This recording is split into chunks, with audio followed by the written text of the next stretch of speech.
Capisco fino in fondo tutte le ansie dei genitori. Bisogna essere dei criminali a pensare che i genitori siano degli esaltati. Leggo qualcuno e dice ma i genitori hanno ragione di preoccuparsi, fanno bene a preoccuparsi, lo siamo anche noi, cioè, non è che è una passeggiata, inizia una nuova avventura. Una nuova avventura quindi che per il governatore Luca Zaia va affrontata con realismo, la prova del 9 di quella che deve essere la fase di convivenza con il virus. Lo sguardo finisce oltre Alpe dove la scuola è già iniziata. Vedete che i francesi hanno un modello che sarà sostanzialmente identico al nostro, che circoscrivono l'eventuale focolaio, se eventualmente chiudono quel plesso scolastico, ma pensare a un lockdown generale decisamente no. Ma per evitare chiusure totali serve agire con velocità ed efficacia e qui subentra il piano di sanità pubblica regionale. Abbiamo allertato tutta la macchina della sanità. Ho chiesto che ci sia rapidità di intervenire.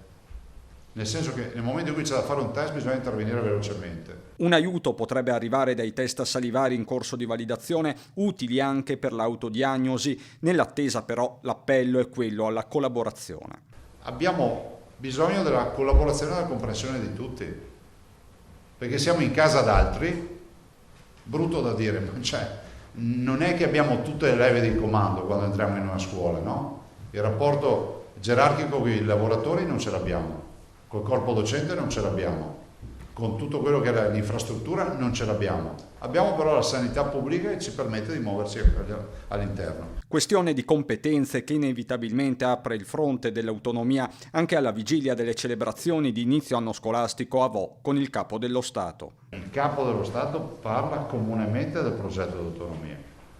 Per cui guarda, io penso che sia doveroso attendere l'esito delle elezioni, dopodiché chi vincerà si occuperà di portare avanti questa sfida ancora per l'autonomia. Scuola, Covid e autonomia quindi nel paese dove tutto ebbe inizio, almeno per il Veneto. Vo penso che sia l'elemento simbolo del coronavirus che come si può dire, che si compenetra con l'altro aspetto fondamentale, il ruolo che hanno avuto i ragazzi in tutta la partita del coronavirus. Da Vo inizierà anche la mostra itinerante dei disegni che partirà da Vo.